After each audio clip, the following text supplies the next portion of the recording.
Je suis toujours dans la joie lorsqu'il me faut me présenter devant des groupes pour parler de la part du Seigneur. Alors, aujourd'hui, nous allons parler de la croissance spirituelle. La croissance spirituelle, c'est quitter de l'étape de bébé spirituel et de devenir un serviteur. Déjà, quand on est un bébé spirituel, il y a certaines bénédictions divines qu'on ne peut pas avoir parce qu'on risque de perdre toutes ces bénédictions, juste parce que nous sommes immatures. Alors Dieu, par son amour, il ne veut pas nous donner certaines bénédictions quand on est bébé spirituel, il préfère nous les donner quand on grandit spirituellement. La croissance spirituelle est bénéfique non seulement pour t'aider à avoir certaines bénédictions, mais également pour t'aider à servir.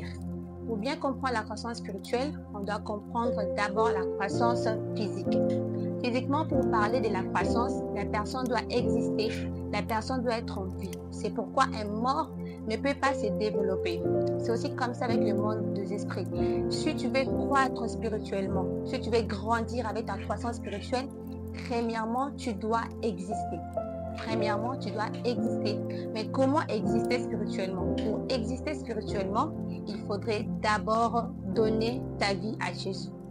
Vous savez, donner ma vie à Jésus a été la plus belle décision que je ne compte jamais mettre parmi les choix qui sont négatifs. Donner ma vie à Jésus, ça a été la plus belle des choses qui me soit arrivée. Alors toi qui suis cette vidéo, ma soeur, mon frère, tu n'as pas encore reçu le Seigneur Jésus-Christ dans ta vie. Tu n'as pas encore donné ta vie à Jésus. Par cette vidéo, je te supplie de donner ta vie à Jésus. Laisse Jésus entrer dans ton cœur. Laisse-lui être ton Seigneur, ton Sauveur. De la même manière qu'il a transformé ma vie, moi je crois fermement et fortement qu'il va aussi transformer ta vie. Alors si tu veux croître spirituellement, il faut naître de nouveau, accepter Jésus-Christ, mais le confirmer également par le baptême d'eau. Dans votre guise d'attache, ou soit dans l'église où le Saint-Esprit vous mettra à cœur d'une année. Mais il ne faut pas seulement s'arrêter là. On ne peut pas seulement dire « oui, j'ai donné ma vie à Jésus ». La deuxième des choses à faire, il faut créer l'intimité avec Jésus. Il faut se rapprocher du Seigneur, le connaître profondément. Créer l'intimité avec Jésus t'aidera à grandir spirituellement. Créer l'intimité avec Jésus t'aidera également à lui servir. Créer l'intimité avec Jésus t'aidera à quitter dans les choses superficielles et entrer dans les profondeurs. Mais comment créer l'intimité avec Jésus? Premièrement, par la prière. La prière, c'est la conversation entre l'humain et le divin. La Bible nous dit, en réalité, en l'homme, c'est l'esprit. En toi, c'est l'esprit. Or, Jésus est Dieu et il est esprit. L'intimité doit être créée en esprit. Je te demande de faire des prières celles et celles avec Jésus. Ce n'est pas que je suis contre les prières à l'église. Ce n'est pas que je suis contre les prières où tu peux prier avec ta famille. Mais moi, je te demande plus de créer cette intimité par la prière individuelle. Passe des moments avec le Seigneur seul à seul. Vous savez, pour que Moïse puisse comprendre que par lui, Dieu va passer pour délivrer les enfants d'Israël, c'était seul à seul avec Jésus. Peut-être tu ne connais pas le pourquoi de ton existence. Peut-être tu ne sais pas à quoi est-ce que Dieu t'a appelé. Ne t'attends pas à ce qu'une prophétesse ou un prophète vienne te le dire. Moi d'ailleurs, j'aimerais qu'un prophète vienne juste te confirmer ce que Dieu t'a déjà dit. Crée l'intimité avec Jésus. Passe des moments de qualité avec le Seigneur. Pour que tu ne te fatigues pas dans la prière, il faut également mettre des sujets. Prie le Seigneur. Plus tu pries, il va te dire le pourquoi de ton existence. En te disant le pourquoi de ton existence, il te dira quelles sont les choses à faire et les choses à ne pas faire. Et quand on fait les choses à faire et quand on évite également les choses à ne pas faire, c'est aussi l'un des éléments qui va t'aider à croître spirituellement. La deuxième des choses, pour créer l'intimité avec Jésus, il faut méditer. Il faut méditer ta Bible. La Bible ne doit pas seulement te servir le dimanche au culte ou bien au courant de la semaine, mais la Bible doit devenir ton ami. Passe des moments à lire et à méditer ta Bible. J'ai une formule simple pour comprendre la méditation que j'appelle ça LCP, qui signifie lire, comprendre et pratiquer.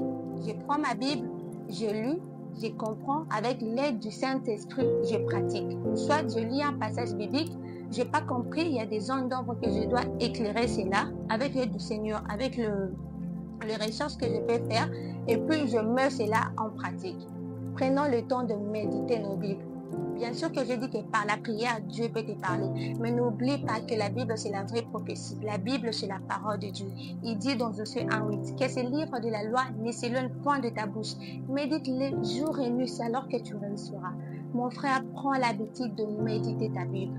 Prends l'habitude de passer des moments avec ta Bible.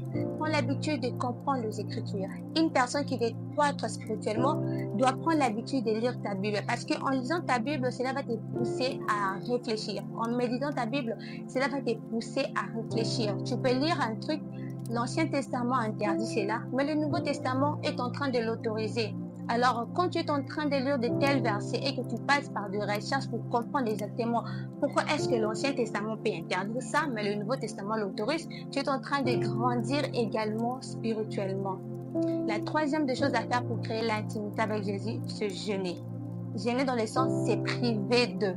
Vous savez, les désirs de la chair sont tout au moins contraires aux désirs de l'esprit. C'est-à-dire, les choses que l'esprit aime, la chair ne l'aime pas. Les choses que la chair aime, l'esprit également ne l'aime pas.